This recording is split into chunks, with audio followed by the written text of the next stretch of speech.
میں نے بابر اعظم اور فخر زمان کے سٹرائک ریٹ کو لے کر ایک ویڈیو بنائی تھی جس میں ان دونوں کا کمپیریزن کیا تھا، تقابل کیا تھا کہ اگر بابر اعظم T20 سے 129 کے سٹرائک ریٹ کی وجہ سے باہر ہیں تو پھر 132 کے سٹرائک ریٹ والے فخر زمان ٹیم میں کیسے آ گئے۔ تو نیچے ایک بھائی نے کمنٹ کیا کہ جس پہ میرا کافی دل جلا کہ آپ بابر اعظم کی محبت میں اندھے ہو گئے ہیں، اس لیے آپ اس طرح کے ویڈیوز بنا کے پاکستان کی کرکٹ کو تباہ کر رہے ہیں۔ اگر میں بابر اعظم کی محبت میں اندھا ہوتا تو میں بابر اعظم کو لارجر دین لائف دکھاتا، میں بابر اعظم کے سٹرائک ریٹ کو لے کر بات ہی نہ کرتا۔ میں نے بتایا تھا کہ بابر اعظم کا سٹرائک ریٹ 129 ہے، فخر زمان کا سٹرائک ریٹ 132 ہے۔ فخر زمان اور بابر اعظم کے کھیلنے کے انداز میں زمین آسمان کا فرق ہے۔ فخر زمان ایک ہارڈ ہٹر ہے، بابر اعظم ایک کلاسک پلیئر ہے۔ اصولی طور پر دونوں کا کمپیریزن بنتا ہی نہیں ہے، مگر وہ کیا اس لیے گیا تھا کہ بابر کو T20 کی ٹیم سے ڈراپ کر دیا گیا کہ بھائی آپ کا سٹرائک ریٹ اچھا نہیں ہے۔ اگر بابر اعظم کا سٹرائک ریٹ اچھا نہیں ہے تو اس میں غلطی بابر اعظم کی بھی ہے، اس میں غلطی مینجمنٹ کی بھی ہے، پاکستان کے کوچز کی بھی ہے کہ جنہوں نے بابر کو بتایا ہی نہیں کہ آپ کو تیز کھیلنا ہے، کیونکہ وہ 125-29 کے سٹرائک ریٹ سے ریزلٹ مل رہے تھے، ٹیم جیت رہی تھی، تو ان کو لگا کہ یہ سٹرائک ریٹ بالکل ٹھیک ہے۔ لیکن جب وہی سٹرائک ریٹ کے ساتھ ٹیم ہارنی شروع ہوئی تو انہیں نظر آیا کہ بھائی یہ تو کہیں گڑبڑ ہو گئی ہے۔ سمر سیٹ میں بابر اعظم نے 2 سیزن کھیلے ہیں، دونوں سیزن کے پہلے 2 میچز جو تھے نا اس میں بابر اعظم کا سٹرائک ریٹ 125 کا تھا، تو کوچز نے کہا کہ بابر ہم اس سٹرائک ریٹ کے ساتھ تمہارے ساتھ نہیں جا سکتے، تو بابر نے کہا تھا ڈونٹ وری ہوئی، میں اس کو امپروو کر لیتا ہوں۔ اگلے دونوں سیشن جو ہے، اگلے دونوں جو سیزن ہے، بابر نے 146 کے سٹرائک ریٹ سے کھیلے۔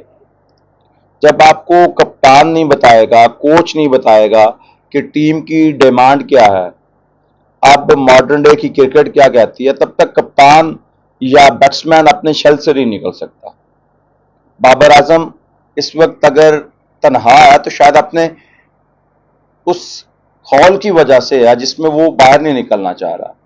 وہ ایک بڑا بیٹر ہے، اس کو امپروو کرنا چاہیے، لیکن جب آپ ایک شیل میں قید ہو جاتے ہیں تو پھر آپ کے لیے نکلنا کافی مشکل ہو جاتا ہے، اور اسی مشکل میں اس وقت بابر اعظم۔ فخر زمان اگر کھڑا ہو جائے تو سنگل ہینڈڈلی میچ جتوا جاتا، لیکن یہ خوبی بابر اعظم میں نہیں ہے۔ بابر اعظم کا اگر سٹیمنا اس طرح کا نہیں ہے، بابر اعظم کی اپروچ اس طرح کی نہیں ہے، یا کھلے لفظوں میں آپ کہیں نا کہ بابر اعظم دلیر کرکٹ نہیں کھیلتا۔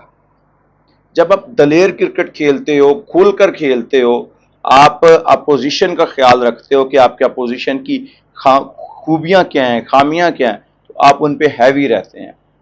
جب آپ نے بہت زیادہ کرکٹ پہلے نمبر پہ آ کر کھیلی ہو، پھر آپ کا ICC کی رینکنگ میں بھی پہلا نمبر ہو، آپ کی ٹیم بھی جیت رہی ہو، آپ پاکستان کے سب سے بڑے پلیئر بھی کال ہوتے ہوں، پھر آپ کو اگر ٹیم سے ڈراپ کیا جائے گا تو ڈیفینیٹلی آپ کو دکھ ہوگا۔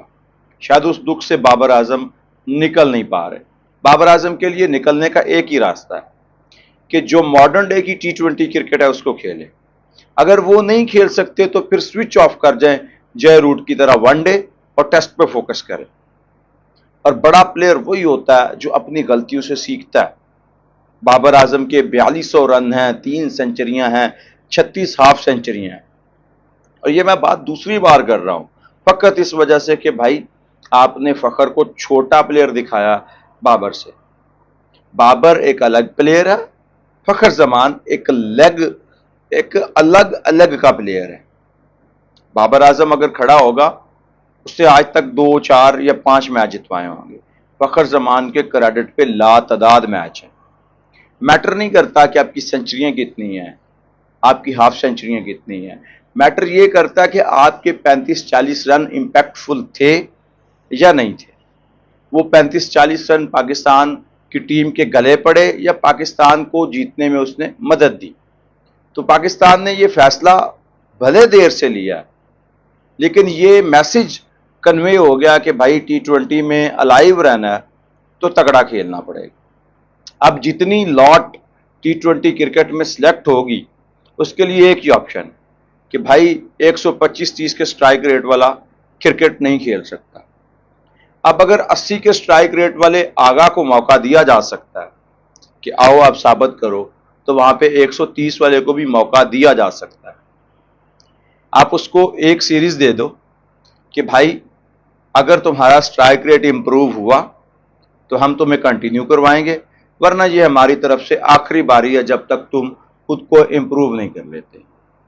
اب کراچی میں نیٹ لگا ہوا ہے، پاکستان نے وہاں سے فلائی کرنا ہے بنگلہ دیش کے لیے۔ پاکستان کا سب سے بڑا پلیئر اکیلا کونے میں اپنا نیٹ لگا کے پریکٹس کر رہا ہے، باقی ساری ٹیم ایک طرف پریکٹس کر رہی ہے۔ وہ دکھ بابر اعظم جھیل رہا ہے، وہ دکھ ان کے فین جھیل رہے ہیں، اور اس کی وجہ شاید وہ خود ہے۔ پاکستان کرکٹ بورڈ کا بھی ہاتھ ہے۔ یہ میسج انہیں بہت پہلے کنوے کر دیا جانا چاہیے تھا کہ بھائی صاحب بہت ہو گیا جو ہونا تھا، اب صرف ایک ہی حل ہے کہ اپنے شل سے باہر نکلو۔ حالانکہ مائک ہیسن نے یہ کہا ہے کہ اگر بابر ریپلیس کرے گا نا تو وہ ایسے اوپنر ہی ریپلیس کرے گا، چاہے وہ فخر کو کرے چاہے وہ صاحبزادہ فرحان کو کرے۔ مڈل آرڈر میں اس کی گنجائش نہیں بن رہی، کیونکہ مڈل آرڈر میں حسن نواز ہے، اور حسن نواز نے اپنی پرفارمنس سے خود کو اچھا ثابت کیا ہے، بتایا ہے کہ بھائی I can finish the match. PSL میں اس نے 2-3 میچز فنش کیے ہیں، بنگلہ دیش کے خلاف 3 سیریز میں اس کا 200 سے نیچے سٹرائک ریٹ نہیں ہے۔ تو یہ چیز آپ کو تنگ کرتی ہے کہ یار میں اگر ایک شل میں چلا گیا، میں اگر ایک ترتیب کے ساتھ رن نہیں بنا پایا تو میرے لیے مشکل ہو جائے گا، وہ بھی پاکستان جیسی ٹیم میں جس میں کوچز کا پتہ نہیں ہے یہ کتنی دیر ہے، کپتان کا پتہ نہیں ہے، ایون کہ کرکٹ بورڈ کے چیئرمین کا پتہ نہیں ہے۔ یہاں چیئرمین بدلتا ہے، ساری مینجمنٹ تبدیل ہو جاتی ہے۔ یہ ہوائیں تبدیل ہونے کی دیر ہے۔ آپ دیکھیں گے کہ بابر بھی ٹیم میں ہیں، رضوان بھی ہیں، شہین بھی ہیں۔ شہین کے ساتھ زیادتی ہو رہی ہے، لیکن شہین کا پاوا اتنا مضبوط ہے کہ جب وہ چاہے گا واپسی کر لیں۔ شہین کے ڈانڈے جہاں ملتے ہیں نا، ان کے ڈانڈے بھی وہاں ملتے ہیں جہاں محسن نقوی جو ہے نا وہاں سے میسج لیتے ہیں۔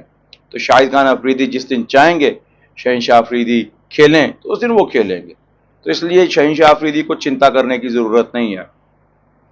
ابھی محسن نقوی کے سامنے جواب دینے کی کسی کو ہمت نہیں ہے، جرت نہیں ہے، تو جب شاہد خان افریدی کہیں گے کہ بھائی تم کھیلو گے اور پھر وہ کہیں اور سے میسج آئے گا تو وہ ناممکن ہو جائے گا محسن نقوی کے لیے۔ اور یہی پاکستان کی کرکٹ کی ڈارک سائیڈ ہے، اور اس ڈارک سائیڈ سے جب تک نہیں نکلیں گے ہم امپروو نہیں کر سکتے۔